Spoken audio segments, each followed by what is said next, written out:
Okay, so we're going to try some rice pudding in a slow cooker. Yeah, just going to try it out and see how it works out. Half a cup of rice.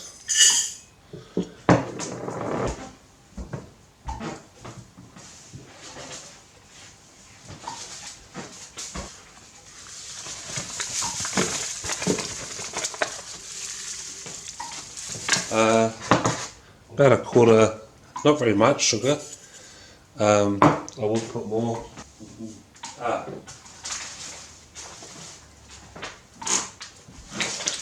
So I'm going to put in about, it was probably about an eighth. Put in about a third of a cup in total.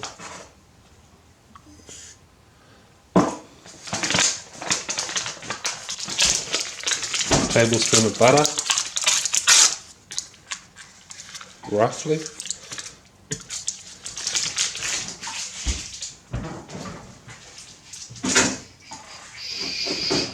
And about 2 to 3 cups of milk, I'm guessing will be about the right amount.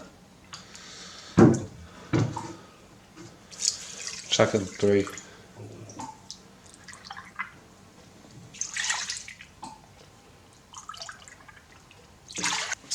I would chuck in some vanilla essence as well, but it looks like I don't have any of that, so that's it. I'm going to chuck that on high and probably come back and give it a mix in about 10 minutes or so when this butter's melted, just to give it, mix it all in, and then wait for it to thicken, which should take probably a couple of hours, I guess. But yeah,